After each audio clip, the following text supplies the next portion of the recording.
Okay, folks, I'm getting ready to sing all by myself because I'm all by myself. Um, all right, so I want to help you with some prep for the test. And part of what I was going to do was go over some of the previous quizzes. First, I want to go over some of the chapter review here. And let's look at 36. Write the equation of a graphed circle. So the way this equation works is you've got x minus the center, right, squared, and then y minus the center squared. And the way you find the center is, so here you're going to count over 1, 2, 3, 4, x positive, but you're going to flip that sign for the equation. So it's going to be x minus 4 parentheses squared plus, and then for the y, we go down 1, 2, 3, so it's -3. So you're going to flip that. And then, of course, the other side of the equation is going to be the radius squared. Well, you can count the radius very easily here, right? 1, 2, 3, 4. So what is that equation going to be?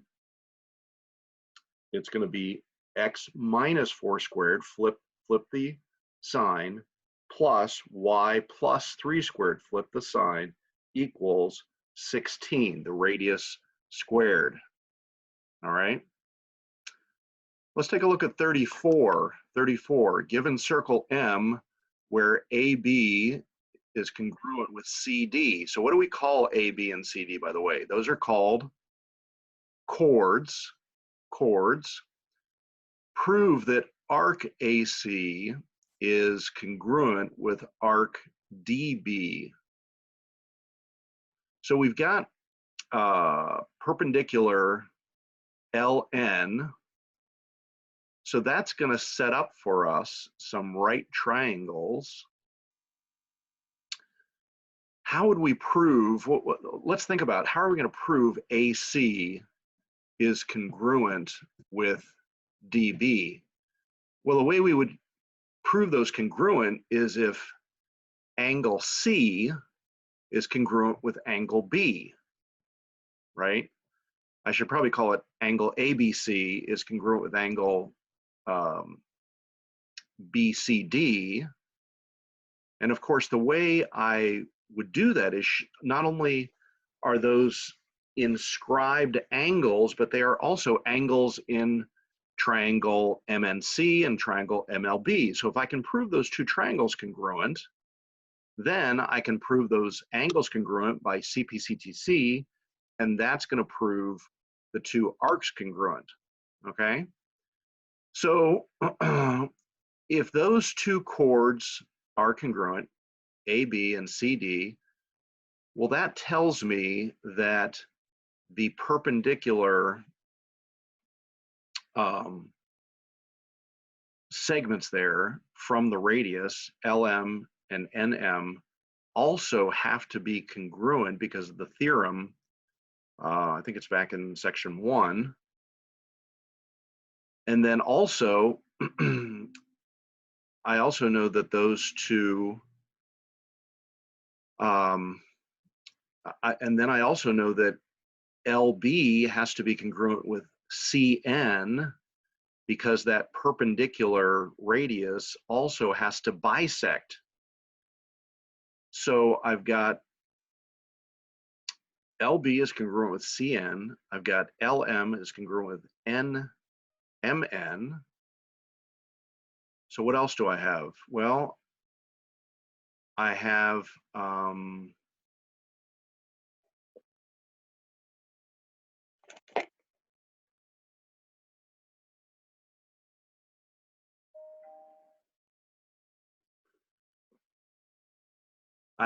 MB has to be congruent with MC.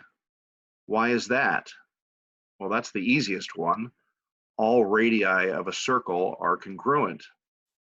So right there, I've shown that three sides of triangle MBL and triangle MCN are congruent, and therefore I've got side, side, side congruency, and therefore I have angle BCD is congruent with angle CBA because of CPCTC, and therefore those arcs have to be congruent because of the theorem that says that any inscribed angles that are congruent, the arcs that they intersect must also be congruent. Okay? All right. Let's go back up here to the beginning of the chapter review. Let's just make sure we're correctly identifying here. So we've got line DE is a tangent, and we have segment AD, which is a diameter. So we've got several radii here, CD, CA, CB. So let's think about line AB. Line AB, what are we going to call that? Starts with an S, and it's called a secant, right? A secant is a line that intersects a circle at 2 points. How about letter B, DE, line DE? That is called a tangent. A tangent, it only intersects the circle at 1 point, okay? Tangere means to touch, okay? So you're not going through, you're just touching, you're just grazing it. How about segment BC? What are we going to call that? Well, that, of course, is a radius. Segment AD, that is a diameter, right? It's going through the measure. It's the largest chord that you can have because it goes through the center. How about segment AB? So AB is starts with a C, a chord. It's a subset of a secant, line AB. So segment AB is a subset of line AB. A chord is a subset of a secant. Okay, find each measure. The measure of arc ABD, the measure of arc ABD. Well, ABD is formed it's a semicircle. So a semicircle is always going to be 180 degrees. How about the measure of arc AB? Well, AB is going to be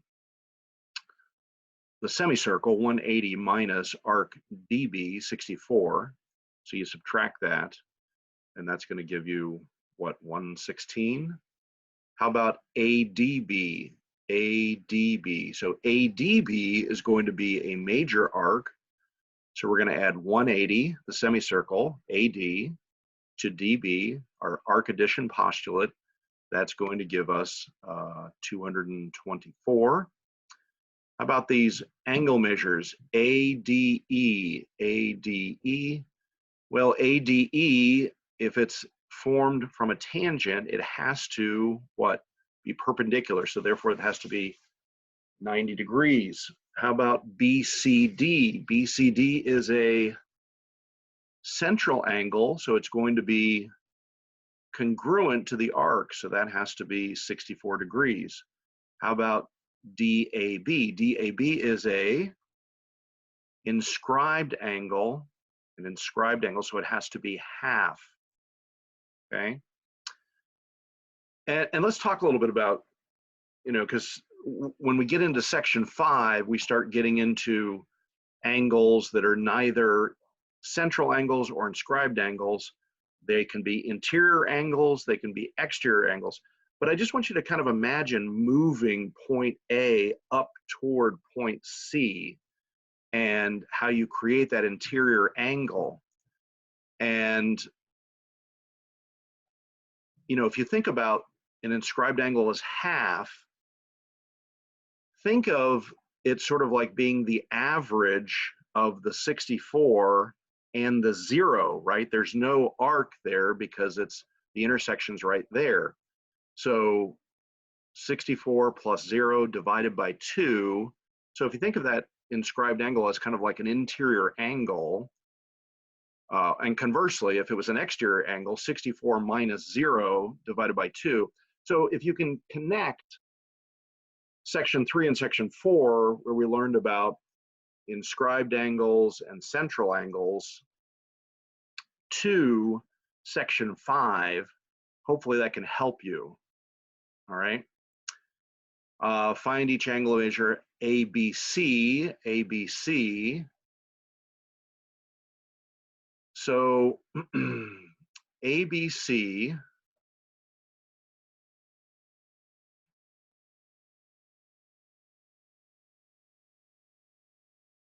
is going to be, so we've got the arc that's 64 degrees, and we have, so this would be an inscribed angle, right? ABC would be an inscribed angle.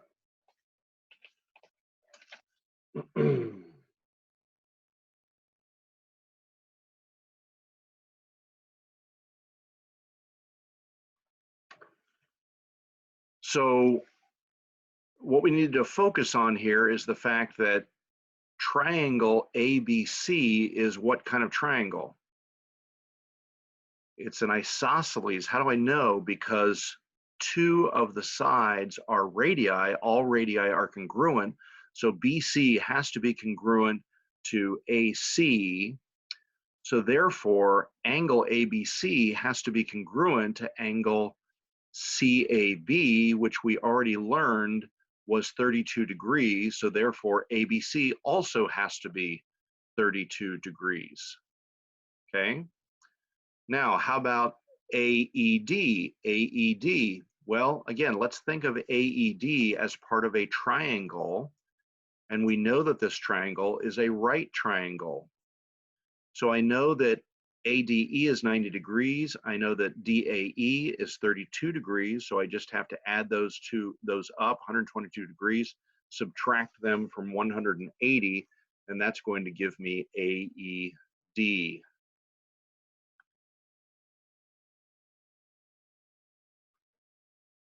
All right, let's look here at 16 to 18. Find the arc length and the sector's perimeter of an 85-degree arc of a circle with a radius of 4 feet. So this involves knowing that formula that has L equals, and this is found for us on page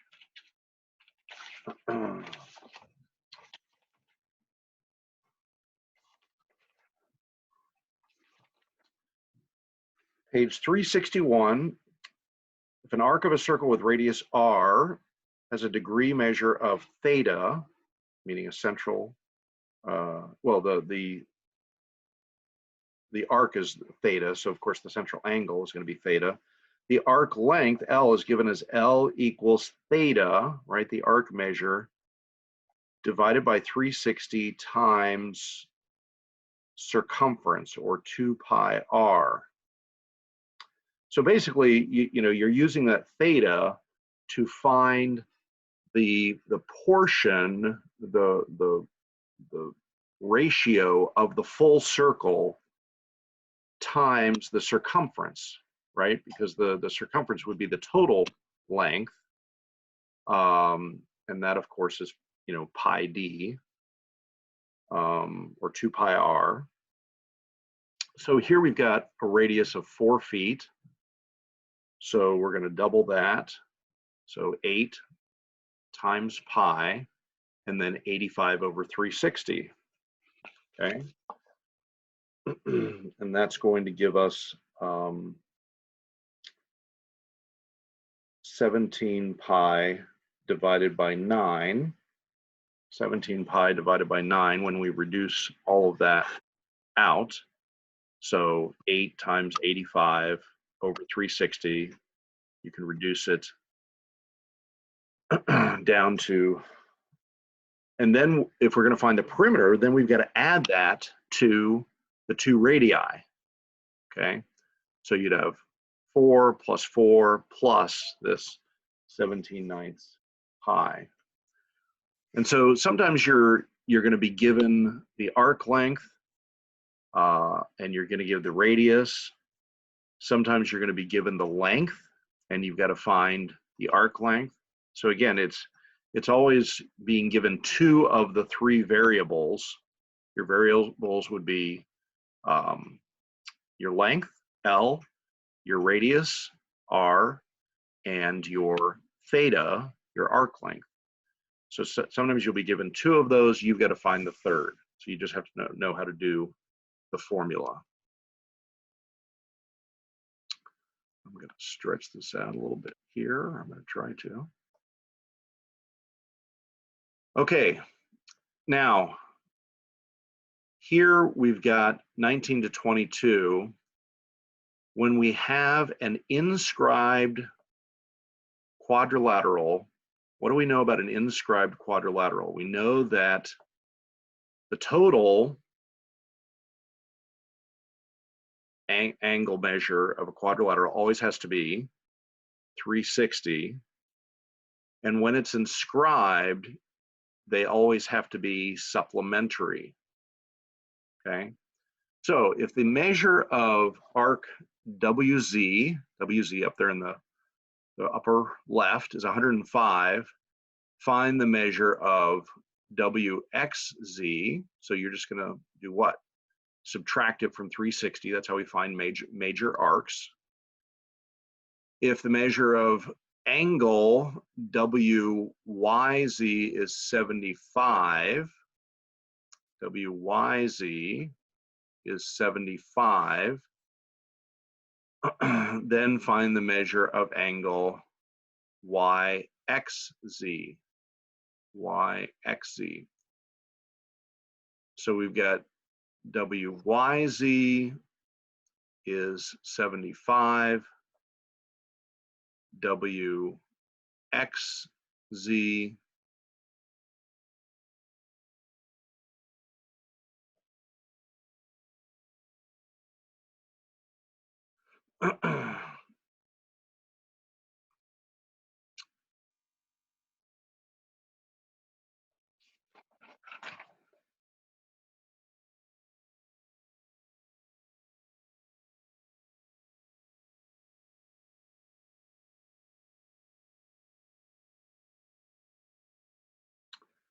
So these are intersecting the exact same arc, right? They're both intersecting arc WZ, right? WYZ,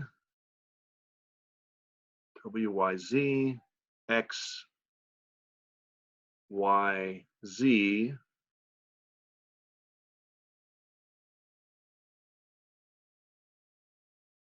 WYZ, X, Y, Z.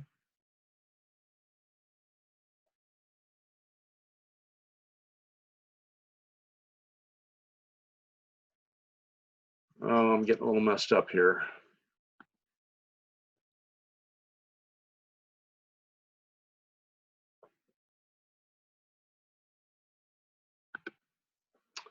Yeah, as I said, they're intersecting the same arc. So if YWZ is 75 degrees, then YXZ, they're both intersecting arc YZ, so therefore they have to have the same measure. Okay. Write an expression number 22 using arc measures to represent angle WVZ. WVZ.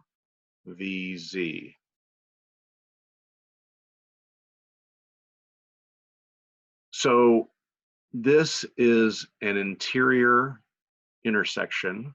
So how do we find it? Well, again, it has to be the average of the arcs that it intersects as vertical angles, right? So WVZ intersects what? Arc WZ. Then you go to the other side, the vertical angle, and XVY intersects arc XY. So the formula would be the measure of arc WZ plus the measure of arc XY divided by 2, the average, okay? So this, because it's interior, you're gonna be adding them together, so it's a true average. When it's exterior, what would you do? Well, you would find the difference, you would subtract the smaller from the larger, and then you would divide that by 2, okay? Part of which to say is that, you know, exterior angles are generally going to be smaller because you're going to be getting closer and closer and closer to parallel lines the further away you go from the circle. So those angles are generally going to be smaller. All right. So let's look at 23 to 27. So here we've got inscribed angles. We're given an arc measure. We're given an angle measure. We have a center here, so we've got a couple of radii. You want to kind of sit down and identify everything and kind of know, well, what are things that I can easily find because they're central angles. You know, like angle BAE is a central angle, so it's equal to 84. What are inscribed angles, like angle ABC, angle FBC? So anyway, let's find the measure of arc BC. How do I find the measure of arc BC? Well, I know that these two radii form a diameter, so this has to be a semicircle. And if this is a semicircle, then it's 180, so I just subtract out this, and that gives me the measure of arc BC. How about the measure of BDE? BDE, what kind of angle is that? That would be an inscribed angle, so therefore it has to be 1/2 of this. How about the measure of CD? CD.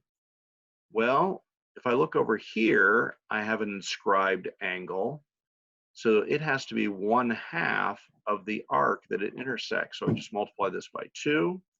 How about the measure of CBD? CBD. Well, lo and behold, it's the exact same arc that this intersects. It's another inscribed angle, so these two have to be congruent because they intersect the same angle. How about CFD? CFD. Well, here I don't have a central angle, right? There's the center. I don't have an inscribed angle. I've got an interior angle.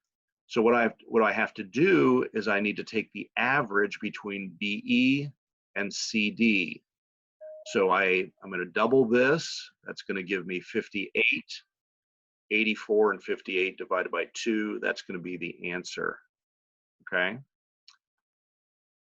Now here's some interesting ones. Here we've got central angle, exterior angle, central angle, and what we might call a tangent angle.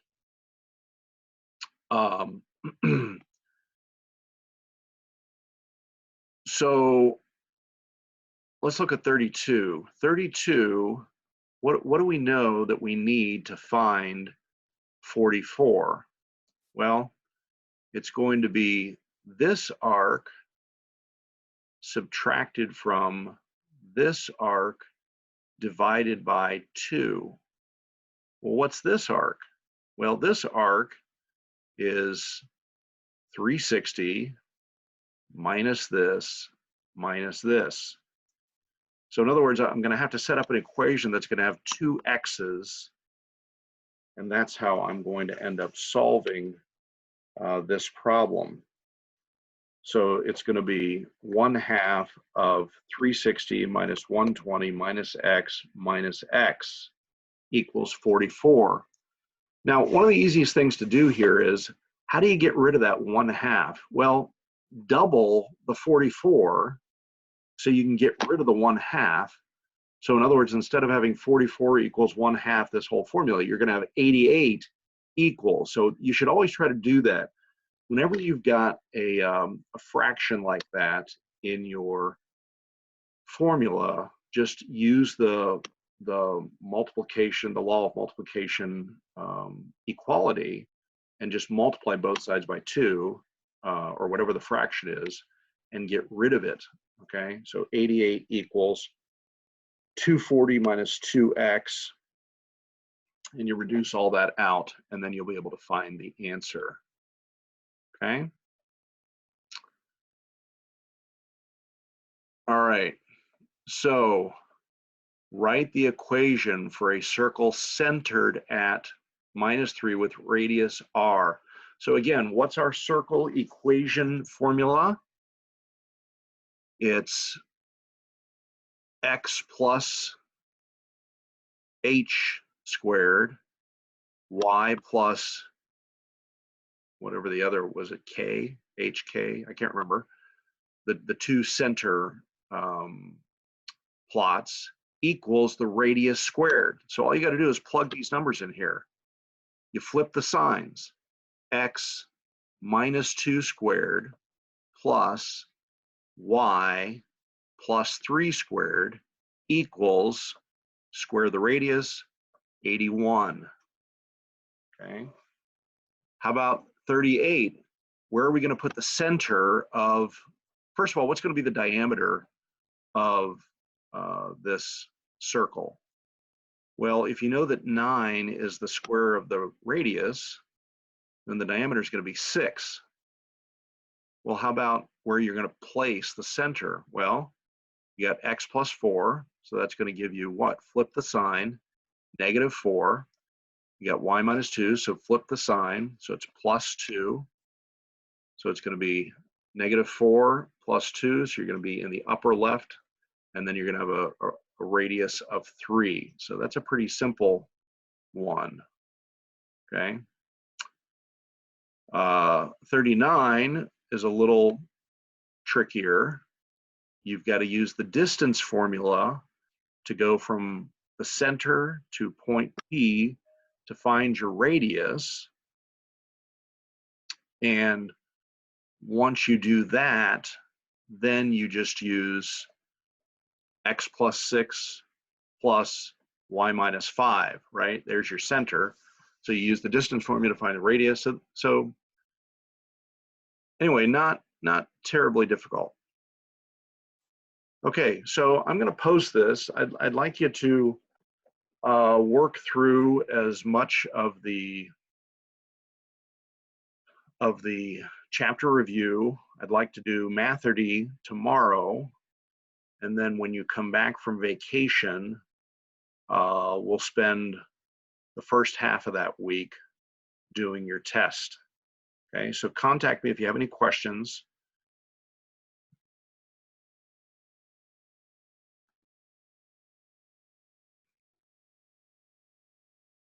All right. Sorry you didn't make it. I hope this is valuable for you.